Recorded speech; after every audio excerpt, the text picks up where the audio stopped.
After Morpheus commands Trinity and the crew to take Neo through the walls to escape the building after visiting the Oracle, there is a moment where the audience gets to experience what Morpheus warns Neo about earlier on in the construct, which is that an agent can be anyone, anywhere, anytime.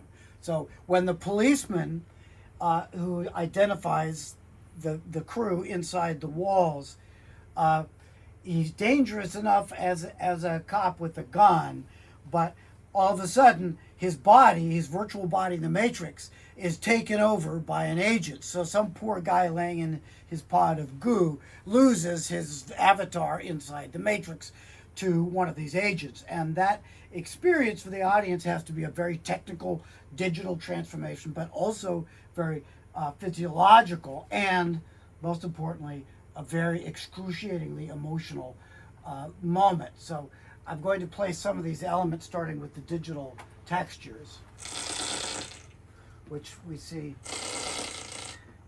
in those transitory moments, to make it seem like this isn't something that happens to us every day.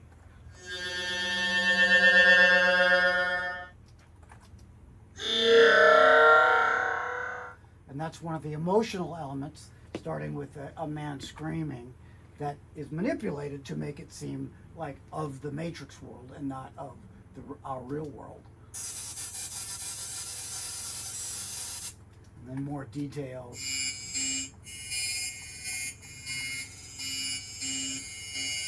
That keep it from seeming like something any of us have experienced. In fact, Neo hasn't experienced, and none of the crew inside the walls are seeing what we are seeing as the audience. Another critical textural element. So all of those components tell us that this is something extraordinary, something that is defined by what the Matrix is. And then there's the physiological things having to do with this body that is suddenly switching.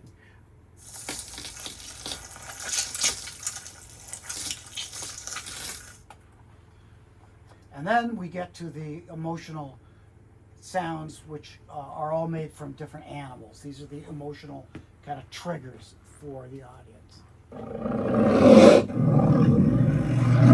which keeps it kind of biological and animalistic, but is making it feel like something horrible to go through.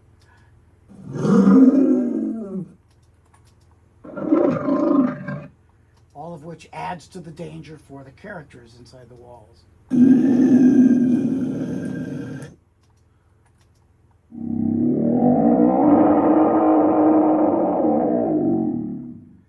all of this is a kind of storytelling, dramatic irony where the audience is experiencing all of this really before the characters do in the story.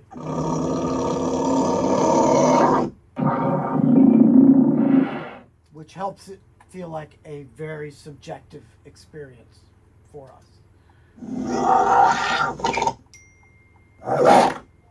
And that's the most important summation sound right there.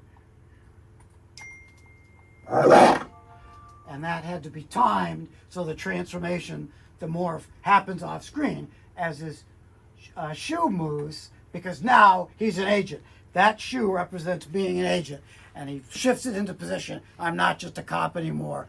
Watch out. That's what that sound needed to say. And it goes with the other,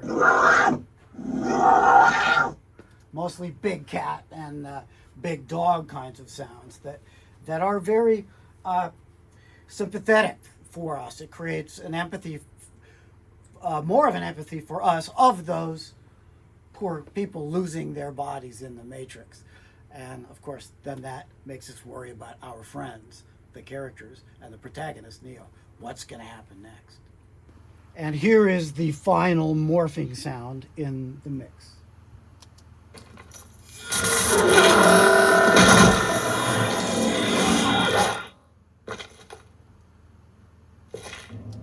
So they're in trouble now.